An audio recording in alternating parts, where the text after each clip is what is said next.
Wow, fit you're you just aggressive, right. man. See, I'm not aggressive. I'm suggestive.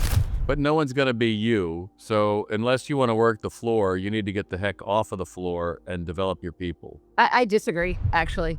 The hard work is developing people. The easy work is for me to get on the sales floor.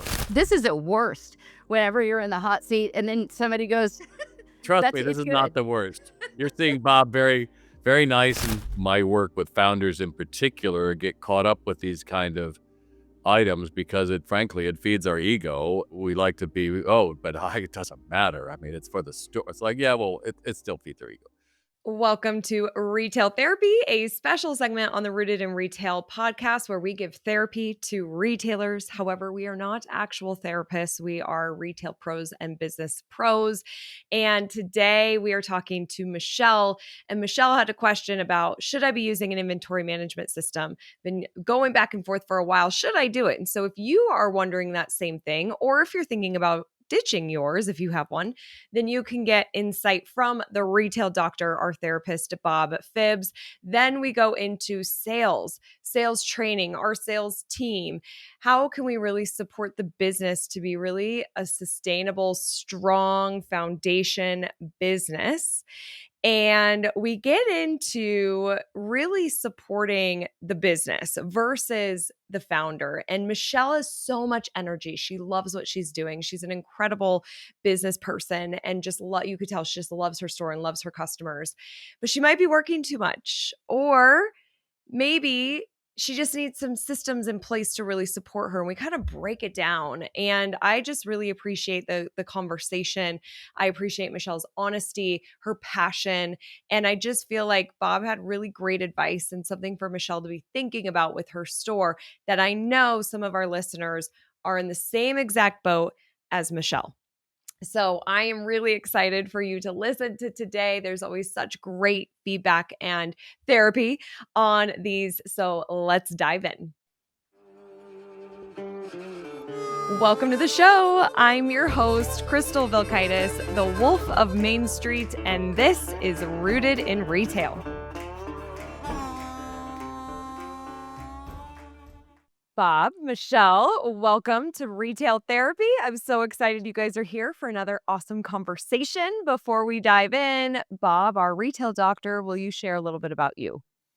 I'm the retail doc, so if you've got a brick and mortar business, I am the guy brands large and small turn to get higher conversions and grow more sales. I'm also the founder and originator of not only the Retail Doctor, but Sales RX, my online retail sales training program, where 83% of our users report a double-digit increase within 6 months. So if you want to check that out, salesrx.com. Happy to be here. Yeah. And Michelle, I'm so glad you're here. We've known each other for many years. And so we are so excited to support you today. Michelle, tell us, your store and what you sell, and then tell us what your challenge is. How can we help support you today? First of all, thank you both for your time. I'm so excited to be here as well. Been a fan of both of yours actually for quite some time. So anyway, yes, so thank you. I have a boutique, a women's boutique located in Springfield, Illinois, which is a capital city. We've been in business about 12 years. We have two parts to our business. So the first part is for profit and the second part is a nonprofit. So I lost my hearing as a teacher and now here through cochlear implants. And then our daughter was born deaf and has cochlear implants. So I have a nonprofit, and the nonprofit, which is a 501c3, is in its 20th year this year. So my nonprofit's the only foundation in the world that does what we do. We provide cochlear implant equipment to people who need it and can't afford it. The proceeds from our store go back to the foundation so that we can continue with our cause. So while they're two separate, corporations, and the nonprofit is a 501c3, then District 23 is a for-profit. And so they kind of work hand in hand. So we're mission-based, but, started shopping for a cause 12 years ago before really that had caught on. And it was quite a novel idea back then. And so as I continue to grow and have experienced the ups and downs of retail, I've had up to 3 locations at one point. And now I'm just in I love where I'm at. I own my own building, and I, although I shared with Crystal, I work 80 hours a week because I can, and because I want to and I love it. I want to continue to grow. And, in all the training, leaderships, mentors I've had, one of the things that a question in the back of my mind, what do you know that you need to be doing that you're not doing? Like, I always think of that. Like, if we really ask ourselves that question, we know there's like one or two things that just bug us that we're not doing. I constantly in my mind I'm wondering, do I need an OTB? Do I need, and open to buy? And do I need to be working with a company? I've talked to lots of my friends who are very successful and use various programs, have, people that they work with. And I've gone back and forth and I don't know if that makes sense. And so I get ready to do it. And then I'm like, I don't know. So I would just love your opinion on that, Bob, and just to see what your thoughts are on that. My thoughts are, so you decide to do it and then you decide not to do it. That's where we have to dig. So why would you not do it? Because all of the pie is information, and you're saying, I don't need that information. Like, that's kind of like whistling past the graveyard, isn't it? Like, oh, I'll never die. It'll be great. Like, I don't know. So what is it? So I think the few people that I talked to probably that I knew I was going to be working with on an ongoing basis. I mean, I didn't sign a contract or anything. I was just I had it in my mind that I'm like, okay, I'm going to do this. And then I don't know. I don't want to say didn't jive, but it was just like I wasn't feeling it. And I feel like when you're working with someone and you have an ongoing relationship, and you're talking about, big things and spending a lot of dollars, not necessarily for their service, but I'm saying, in general for the store and merchandise has made me hesitant because I think that it's important to have a coach or a person that you're working with that you feel comfortable with. Eh, that's overrated, especially what you're talking about. You're talking about doing someone who's gonna look at your numbers. I don't know if you're willing to tell me, are you over $1,000,000 or I'm under not 1,000,000? Huh? under. Under. So, I get it. You could say, "Oh, it's hard for me to justify." Here's the problem. If you're under $1,000,000, um, you're gonna miss an awful lot if you don't have an open to buy program. You are going to buy what you like, and you're gonna be convinced that everything that you buy is wonderful. And unfortunately, when you get a company like Management One, I mean, let's face it, they do a great job. Um, when they go through and they show you and you're like, "Oh, that doesn't feel good." It doesn't feel good. We all like to believe that we're brilliant buyers and it's all wonderful, but I would much rather find out after 3 weeks, "Well, that's a dog. We're gonna have to get rid of it." At least it's in its same season. That's what I think people miss, that, yeah, you can do a markdown, like winter coats in July. "Oh, yeah, it's a super sale." No one's buying it. I was actually in Crystal, I was actually in a Home Depot in January in upstate New York, and they had a sale on mosquito repellent, and I'm Oh, just like, "Hello?" And the table has been full, like, it was full for 3 weeks, wow. and I can just see the manager like, "I don't know why, this is a screaming deal. This has been, like, great." Like, "Dude, seriously, y you have no idea what you're doing." So, what I like about that is a, you can use Management One by itself, or you can talk to someone who they mostly use it. It's a system, and the data is either plugged in manually, and they're the ones that make the recommendations. So I think that's worth paying for because information. It's like going to the doctor, and the doctor is saying, "Hey, you are vitamin deficient, and your heart rate has a murmur in it." If you don't know that, you're gonna go out doing hikes and doing other things fine, and it's not unlike the number of people I've seen who suddenly have an abundance of merchandise left over, and they're looking around going, "Oh, my customer changed." Yeah, well, they were showing you that 6 months earlier, and especially with tariffs right now, I just can't imagine. How many SKUs do you have roughly, you think? I know my, like, inventory number. I don't know the number of products is 5,000 square feet. I have a big store. Big store. So there's a lot of room for that. So I would encourage you to no one makes you sign long-term contracts. I would say you could certainly do it for 3 months and take a look. And I don't think they're exorbitant, even if you paid them They're 1,000. not. It's not. It's Yeah. truly, it really wasn't even, I mean, it's not super expensive. It's completely obviously justifiable. And I guess I realize in the back of my mind, I know it will pay for itself. It's not, I just, I don't know why I haven't done it. Well, but that personality might be one you don't like. I mean, that's perfectly and my guess is it is because you're a very personable person, and data people are not funny. They're not exciting. They're not wonderful. Sorry, people, if you're listening. I know I'm slamming all of you, but they're a numbers person. My assistant who works with Sales RX, she managed our customer experience. She's very focused. She drives me nuts, and she knows it, and I drive her nuts because I speak in a shorthand. It's like, yeah, A goes to M goes to Z, right? And she's like, "Where's B?" I'm like, "Oh, geez." Uh, it's the same thing. Well, I don't have to, like, go I camping mean, with that's her. true. It is, It's you're right. I have an accounting firm. I mean, I work with them on a monthly basis. it's And the so, exact and it's kind of the same. same thing. It's just a So, different color. right. Okay. And more Yep. importantly, it will save you the heck of a lot more than you're paying because nobody has time to do it all. And if you're also running a Well, and we nonprofit on continue top to of it, grow. And obviously, you don't know what you don't know. And I'm smart enough to know that. And I know I don't have all the answers. So, okay. it's You still answered my question. Thank fascinating you. to me that you've been down this road and backed away. There's something to dig there. That's really fascinating to Oh, I me. agree. It's not about there's so it's almost like you get to a point and then you're convincing yourself, "Well, I don't really need it," is all I can imagine. I mean, is that what you feel or No, no. I mean, no, I have lots of coaches in my life and invest in my business over and over again. So, I definitely know I don't have all the answers. So truly the last person I talked with, it just didn't, they actually never called me back well, twice. that's not unusual for And a lot of so consultants. it was like,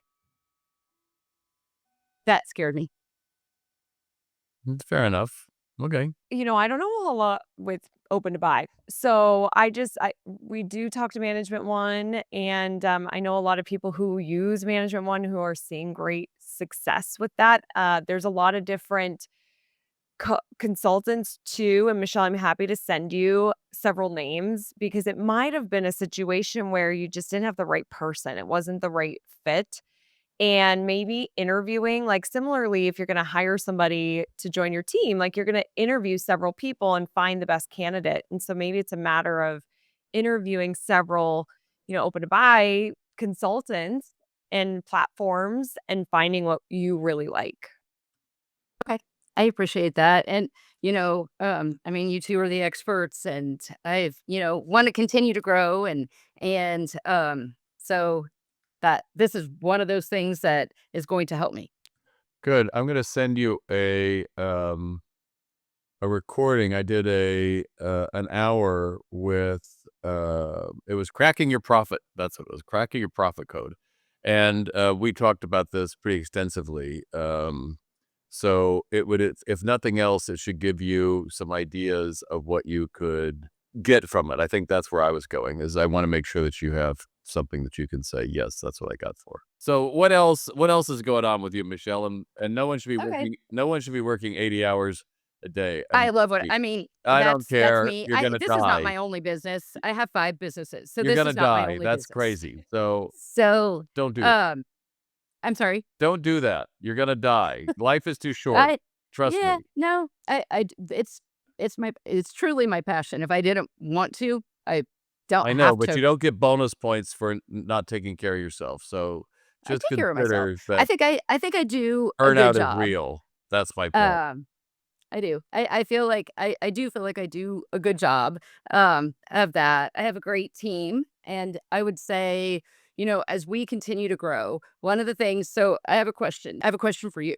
Me or So, her? yeah, Bob? for you, Bob. Okay, thank All you. right. So, salespeople, Okay. men, women, do you think they're like naturally born? No. And what's your thought on that? And the reason I ask this is I feel like some of those sales skills I was naturally born with. Like I love sales. I love people. A customer came in yesterday. She was not looking for jeans.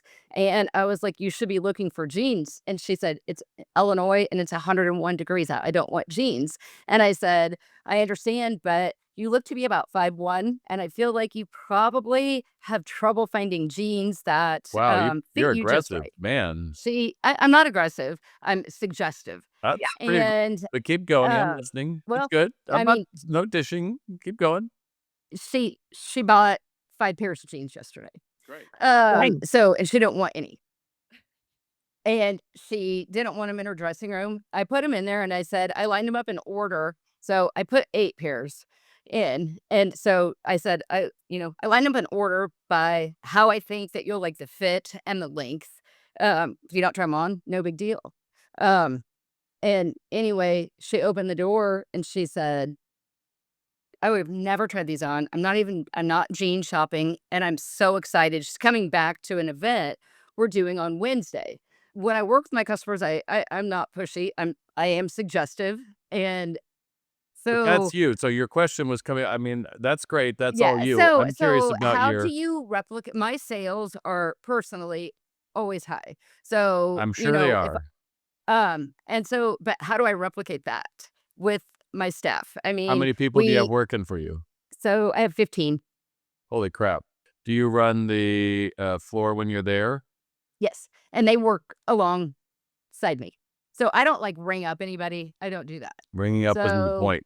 yeah, That's not it. Just consider that founders who sell like that is a tough it's tough to measure up. and they say that. They're like, "Michelle, like, we'll suggest jeans and, or I'll have just suggested that dress that this customer is looking Right, for," and they're like, "No, I don't like that," and they're like, "You suggest it?" And they're like, "Oh my god, give me 10 of them." right. And so I guess that's the, like But no one's gonna be you, so unless you wanna work the floor, you need to get the heck off of the floor and develop your people because, I get it. It gives you a lot and it supports the foundation, but that's not the place for a founder. That's not, and I disagree, it can be actually, very totally. I mean, disempowering for your crew.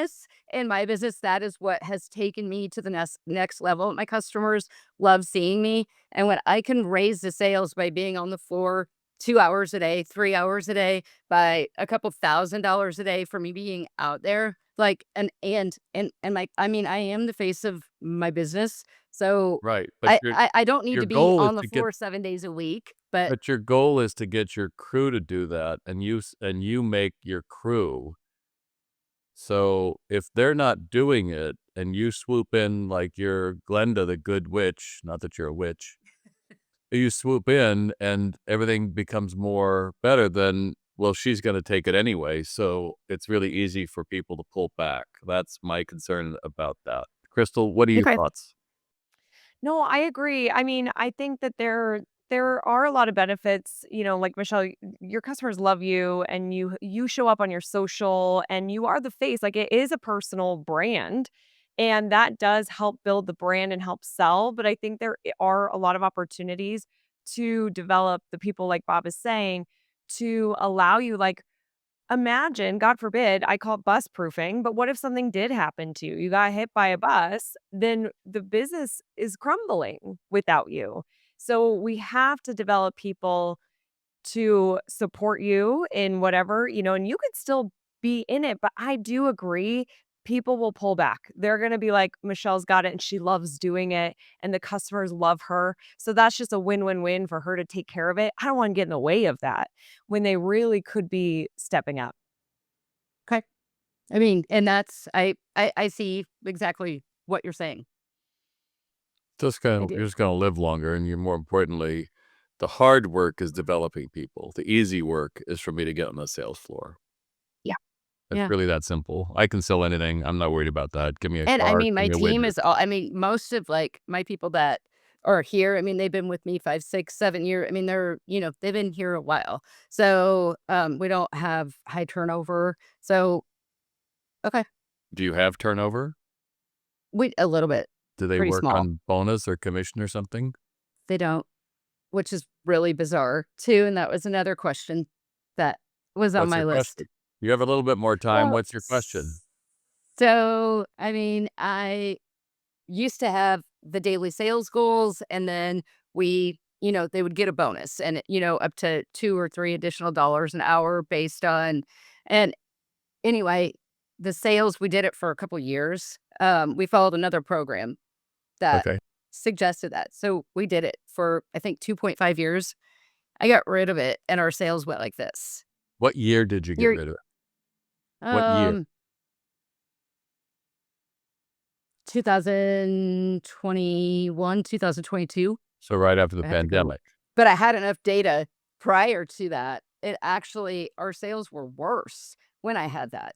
And so I'm like, well, I don't know. Are they not motivated by money? Are they not? I mean, I do a lot of other incentive sort of things for my employees. So I don't know. Do you track I their don't know. sales? Oh, yes.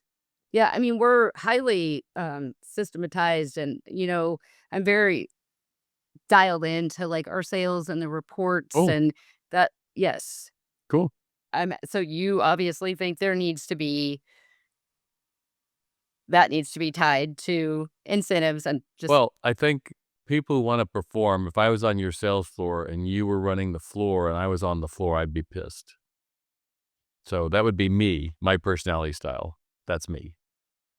People that wouldn't be pissed are typically people that would not be, I won't say as aggressive, but whatever you wanna use your word as, engaged or whatever it's gonna be, um, are gonna pull back in that instance. So it would be interesting for you to, I mean, it'd be interesting to take a reading when you're not on the floor for an entire day and when you are, and compare the number of items per sale and be, why is it that you could make the sale and things drop so far off? That's my concern, because you should be able to leave the floor and it doesn't matter.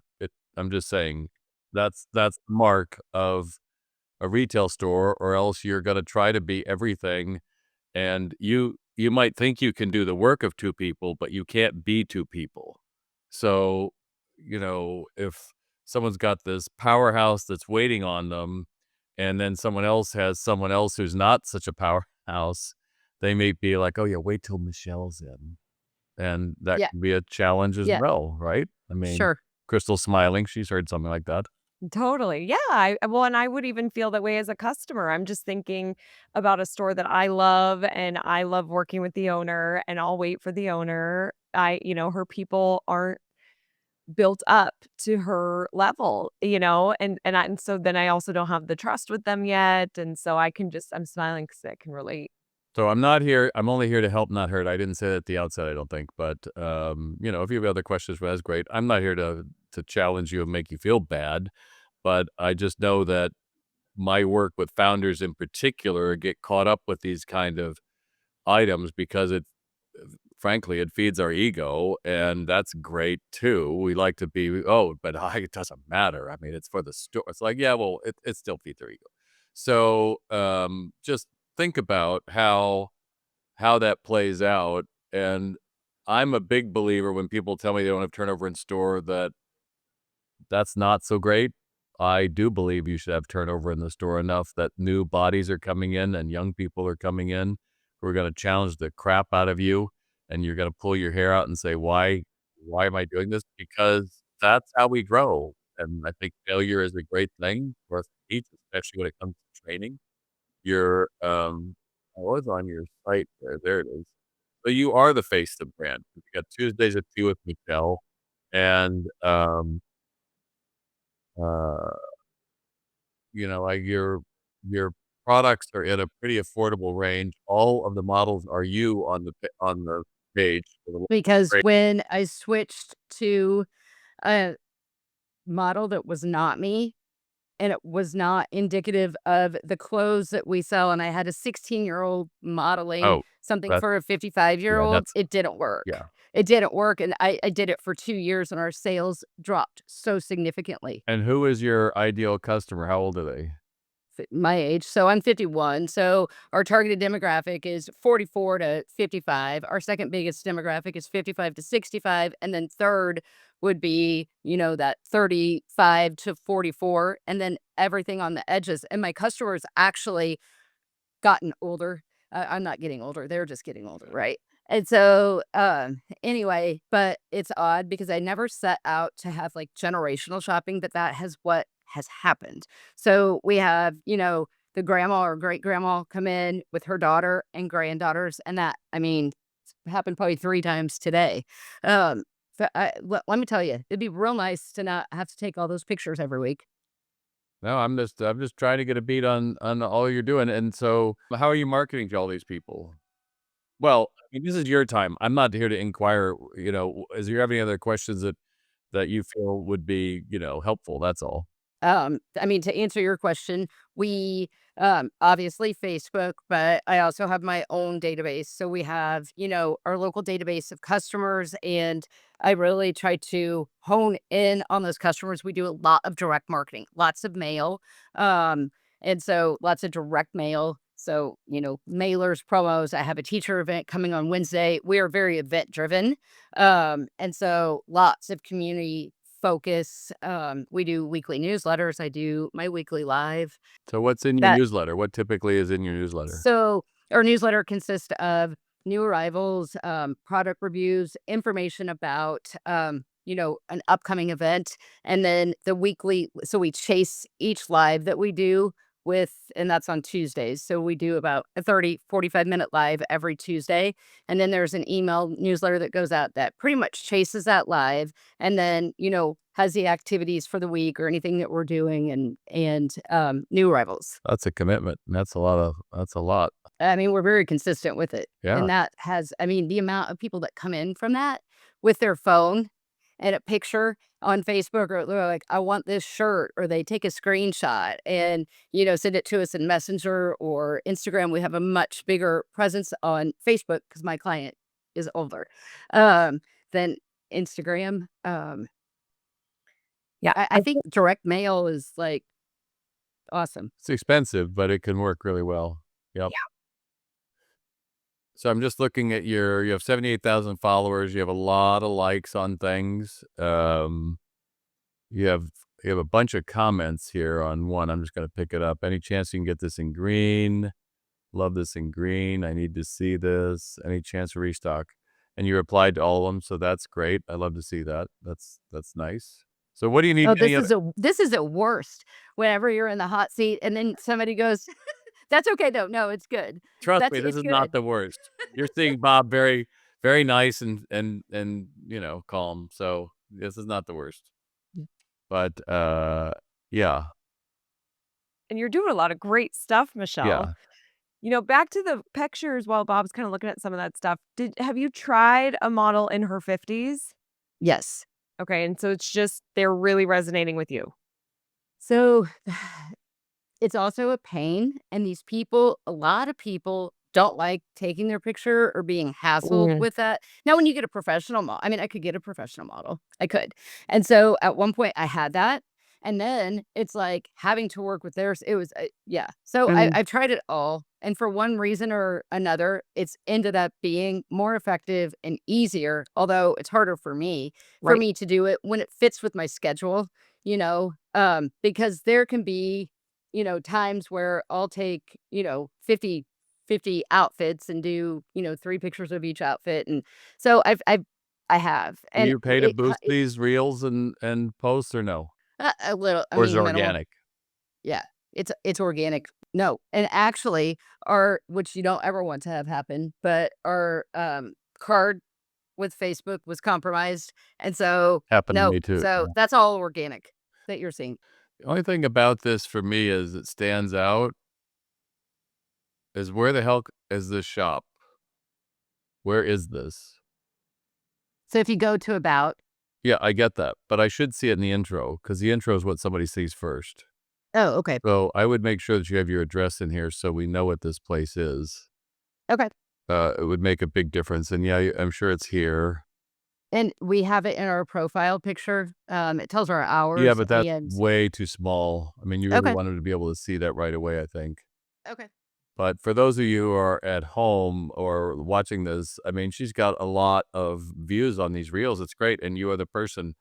I am, if you get nothing else out of my conversation here today, I do think you're trying to do too much. I'm concerned about burnout. I'm just, so I'm just telling you, If you had a choice, it would be either do all the social media and all of that, or be in the store. I think you need to find a way to not be that connected to 80 hours a week because, trucks drive on the freeway and one diagnosis away from, oh my gosh. And I've seen businesses fail that were so pegged to the founder. Finding that balance is not easy to hear, but, um, you know, you have a selling style that works for you. I couldn't teach that. Frankly, I teach a different system. I have a whole framework that I do retail sales training with. You can pull that off, but I think it would be very hard to take Crystal and say, yeah, so let's unpack the jeans, how you got a woman who said, I'm not looking for jeans. It's 105 out. And by sheer force of nature, you got her in and she got, a dozen pair of jeans. That would be a really hard, that's really advanced to try to think you could do that because really you have this unbridled confidence, which is what founders have. People that work for us don't have unbridled confidence. And so how you build that up and how they're able to then win is how you can let go of the reins a little bit. But otherwise, I just feel, we're in the middle of summer and you're this busy. So when we get into the holidays and, you say, Oh, oh, it's insane. it's fun, I it's mean, fun, it's fun. But at some point, there's a cracking point and it doesn't knock on your door and go, it's here. It just arrives, and at that point, people have to leave their store for 3 or 4 months, I like guess some I people. had that. I was really sick 8 years ago, and I'm not sick now, and Well, that's I good. wasn't able to do what I'm able to do today, so actually, I love it. I Okay, good, when I wasn't able great. to work and when I was sick Well, sure. and so I don't know. Well, and I think, Michelle, that you can still work a lot and you can totally love it. It's more about creating a really sustainable business to survive the unthinkable. Or one day you could wake up and be like, I don't love this anymore. And then imagine the energy you have to put into training your people when you don't love it anymore. So we can totally capitalize on where you're at today, and then you might free up some energy, some time, and you could go fill that with other things. You might start a sixth business. You might do other things, but I think it's really important. And I think people listening to this too, it's so important to have these things in place, the right team, the training, the systems to support you. And you never know. And unless you're okay with it all being gone tomorrow and just shutting it all down, and that's fine. But I think most of us aren't. I know when I was in Los Angeles, I was this many couple decades ago, and I was called in Dr. Tony Grant. She was on KBC radio, and she was a psychologist, and so I called in and I said, "I'm really overstressed, and I'm working too much, and I know it." And I go, "What can I do?" And she goes, "Make an appointment to say I'm gonna take a half hour and watch a bird." And I was like, "What a waste." I do that. I'll spend a half hour on my front porch and watch a bird every day. I've done that for decades because there's nothing that important. As a friend of mine said, fill a bucket full of water and put your fist in it. And when you pull it out, the hole that's remaining is how much you will be missed when you're gone. And that's like, oh, that's brutal. But it should be that. Bob was in, great.